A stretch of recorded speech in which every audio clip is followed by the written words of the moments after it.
Hello sewing friends, Deb here, Slap Happy Sewing, bringing you an edition of Friday Sews.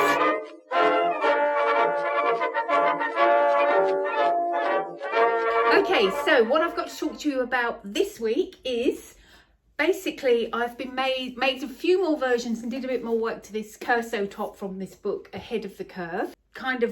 Basically I should have lengthened the pattern by lengthening it just above the bust, which also that basically pushes all the bust fullness down a bit.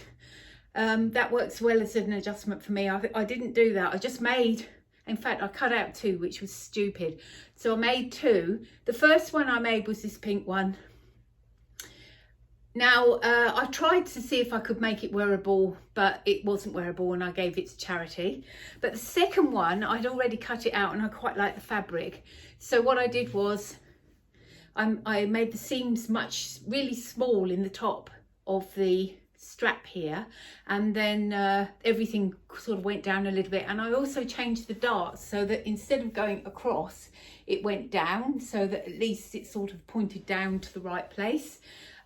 It's wearable, it's not perfect. I then altered the pattern and then I made this third one, which is made out of a crinkle fabric. Now the neckline doesn't lie as flat as I would like, but I think that has more to do with the fact that I made it in this crinkle fabric and then it was really much too loose, so I gave crinkle fabric a little spray. It's the same fabrics, leftovers from that Cashmerette tiered dress that I made, rose clare dress that I made, and I just wanted to use up these scraps that I had, so I sprayed it with a little water the same way as I did with the dress.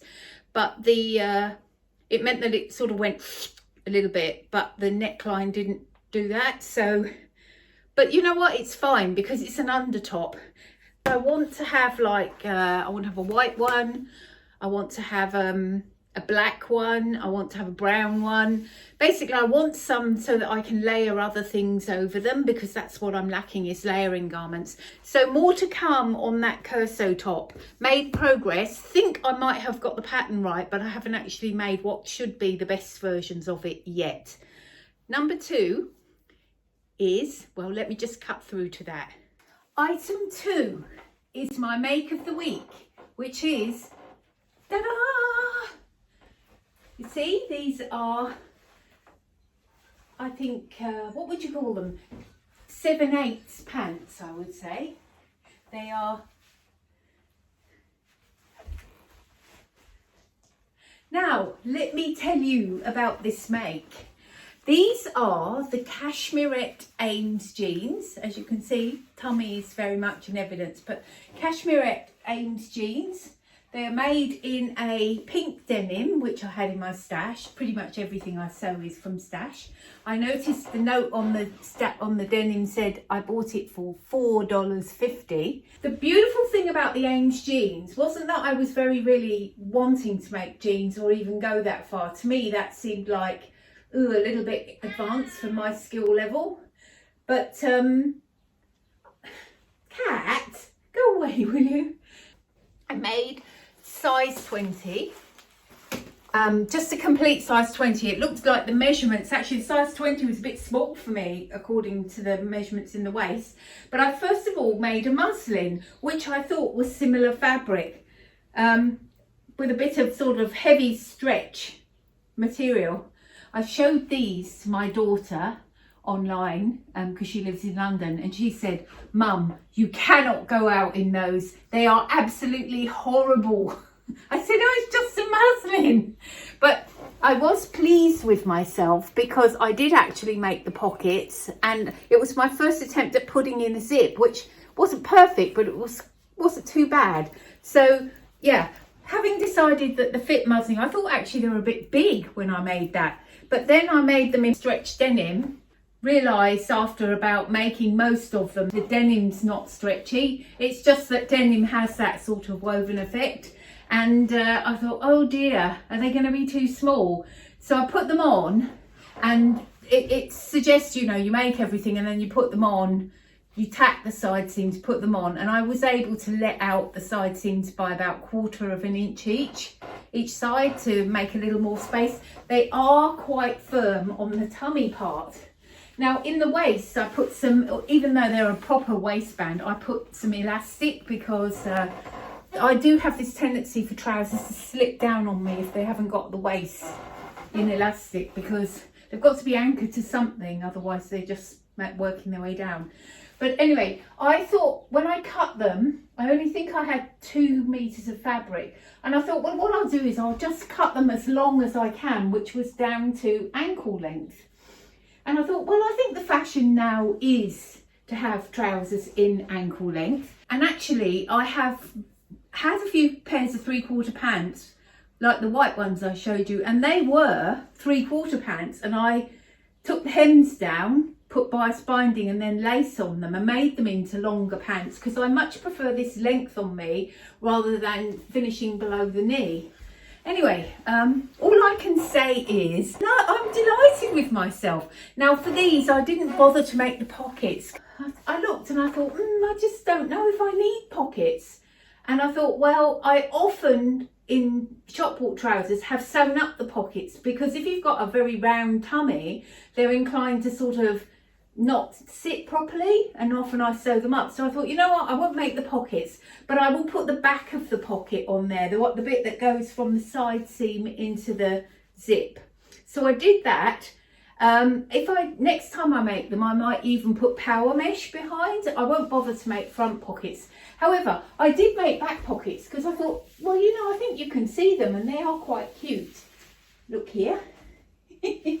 Overall though, it's been one of those makes that kind of gave me everything that I wanted in sewing, which was a little bit of challenge, but not too much. I can follow Cashmerette instructions perfectly well. You know, it pushed me out of my comfort zone. I mean, I actually think I could make some jeans now. You know, I'm very happy with the result. And this is why I love Cashmerette patterns, because they really know how to cut for bigger people. And I think one of the problems with what were those Love Notions trousers, duet trousers, is the feedback I've got from other sewing vloggers is those trousers have worked really well for people with pear-shaped bodies, who are obviously they're narrow in the waist and they've got bigger hips.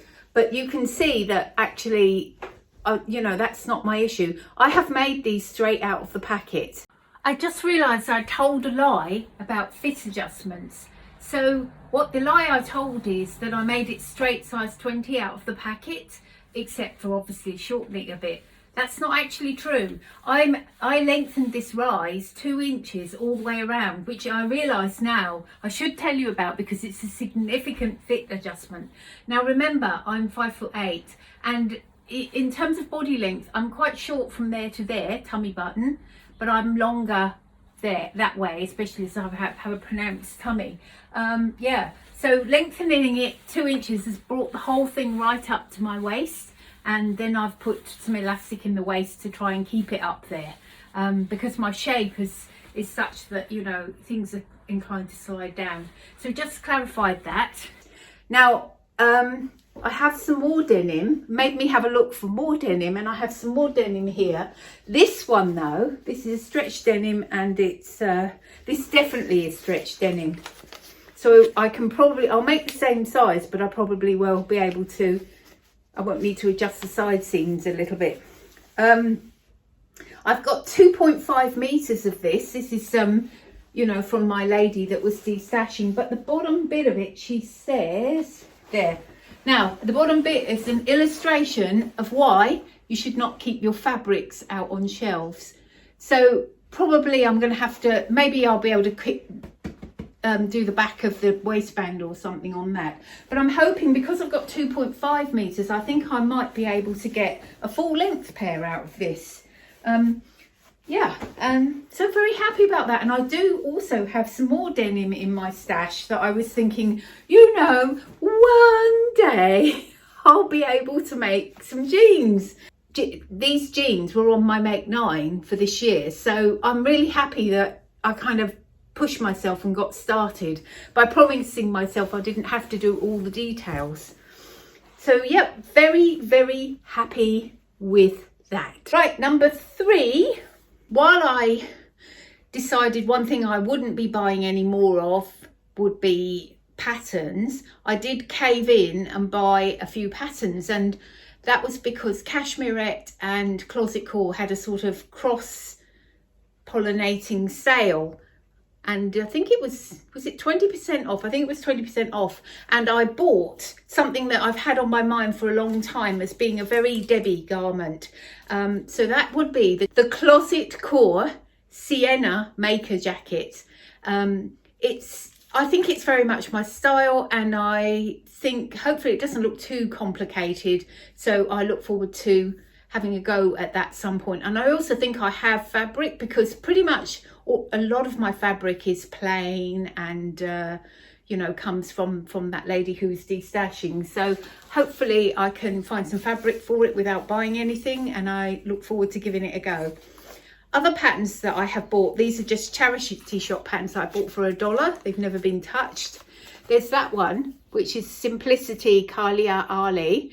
The reason I bought this was I love all those tuck details and that there, but I have absolutely no intention of making this pattern. I'm going to use as my base the Cashmerette Harrison blouse. That's on my list of make 9 to make. So I bought this with a sort of idea that I could use this as, when I want to jazz that up, I can use this as a inspiration and perhaps pattern for those little tucks and details.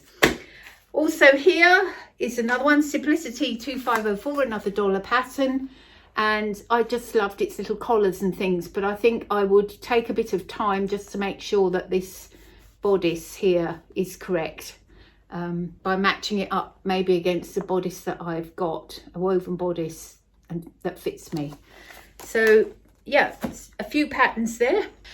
And last of all, I want to show you my latest acquisition. I've been thinking about buying one of these for a long time, and I finally found a good one that's secondhand. Although it's secondhand, I think it had been only ridden 115 Ks, and yeah, I can tell you, riding this is so much fun.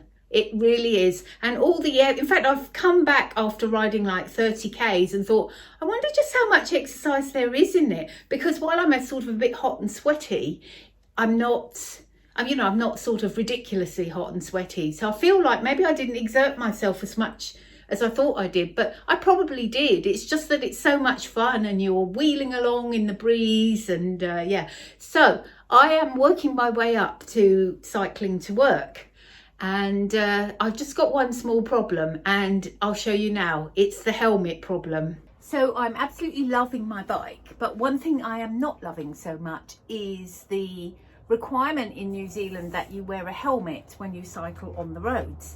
Now, when I had a bike before, I used to kind of try and cycle on tracks and things to avoid wearing a helmet as much as possible. But now, if I want to use my bike for going to work, I'm going to need to get used to wearing a helmet. So I got a helmet with my bike, said helmet. They threw it in. The person who sold the bike was a lot smaller than me, and that was the problem really. The bike was too big for her. That's why it didn't work. So her loss, my gain. But I think this helmet might be a little bit on the small side, because I've noticed it really flattens my hair. So I have been trying different things, and the other day I got this idea of doing what I've done here, which is to avoid flat head syndrome. I pin curl the hair on top of my head, and I thought, well, maybe when I take the helmet off then after cycling and take the pin curls out, it won't actually be as flat. Well, I pin curled all my hair to the top of my head, went out for a cycle, came back and realised I hadn't put my helmet on. Anyway, I'm going to try this now and see what it comes out like. Wish me luck. Oh, it's got sunglasses built in. It's hot tonight.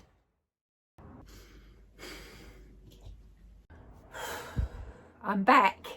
Well, it is particularly hot and humid weather today, so whatever flattening effect the helmet has is going to be worse today. But anyway, let's have a look. Ooh.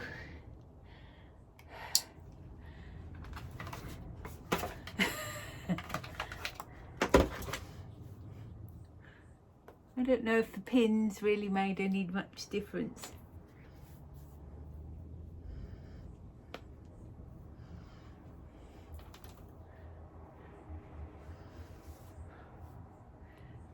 Oh, it's not too bad, I think. I can feel it's like sweated on my head. I wonder if a little mob cap would do the trick. What do you think? Ideas, please, in the comments. If you have any ideas about how I might prevent flat hair syndrome, I should say, please let me know in the comments. Okay, I think that's me for today. Happy sewing, have a wonderful week. If you've enjoyed my content, I'd appreciate if you would maybe like this video, subscribe maybe to my channel if you feel there's something useful there for you.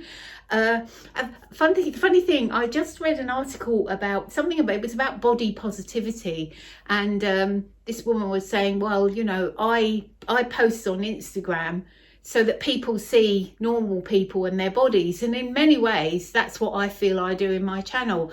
I post and I'm fairly open about my body and my issues. I mean, don't get me wrong, you know, what does it mean, body positivity? I wouldn't say I don't completely love my body, but I do accept myself as I am. And while I look for health, I'm definitely always looking for health, especially as I'm getting older and I'm trying to, you know, get fitter and keep active and all of that and eat well. But it's around my health, and whatever I look like, I accept the way that I look, and, you know, so I don't have a perfect figure. So what? Perfect by whose estimation anyway? I have a wonderful body that's carried me around in my life, and I'm very happy it's still healthy, because many people of my age don't have that luxury. So I appreciate my body for what it is, for what it does. And, you know, in some ways, the way it looks, it is the way it looks, and fine by me. Anyway, after that little rant, I just want to say happy sewing, have a wonderful week, and I look forward to talking to you next week. And I always want to hear from you. Please tell me what is going on in your sewing world, and if you're in your own world, if you want to, and leave that down in the comments, because I love reading your comments, and I will see you next week.